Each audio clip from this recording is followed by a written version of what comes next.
Every 4 years, the Olympics showcases talent, grit, and goal determination.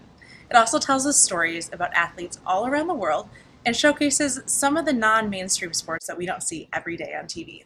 I chat with Sydney Sachs, a former member of the U.S. rhythmic gymnastics team. She tells us a little bit more about her sport and also bashes some negative comments that have been in the media lately and tells us why this sport is important to not only her, but the whole world. They were talking about the five sports that shouldn't be included in the Olympics, rhythmic gymnastics being listed as one. So I want to read you a quote from that.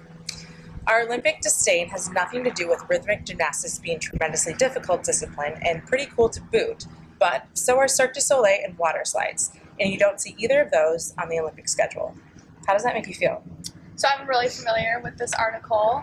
It was going around the rhythmic world a little bit. And for me, with that article, it's one thing to say that it shouldn't be part of the Olympic Games. That's totally an argument that you can have because there are other sports like softball, baseball, other things that they kind of are bringing in and out.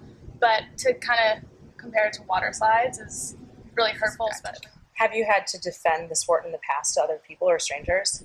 Yeah, I remember the first time, I think I was probably 8 years old, there was a show on like Cartoon Network or something, making fun of it with like toilet paper on a stick as like that was rhythmic gymnastics. And I remember being so hurt. So especially with that article, I felt like I'm okay with it because I know what the sport is and I know what I've done for it and I know what the sport has done for me.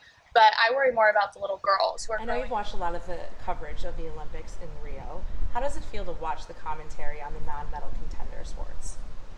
It's really frustrating because for rhythmic gymnastics, the U.S. is just like on an uprise right now. Finally, we're making our mark. The U.S. team, it's our first time ever technically qualifying for the Olympic Games. I wish that someone would take the time to learn the story and learn what it took to get there because they assume that we're not as good as other people, that we're not as qualified as other people, but we're just kind of getting there like everyone else. Medal contenders. Well, what about the people who are putting the U.S. on their back and overcoming all these things just to get our name and our flag into that arena in some sports? So more about what the sport's done for you. You just graduated from college, so what are you going to take that you learned in the gym and transfer it into your career path? So I have clearly been all in with sports, and so I'm kind of trying to take that discipline of working hard every single day and being loyal to myself and self-disciplined into what I want to do.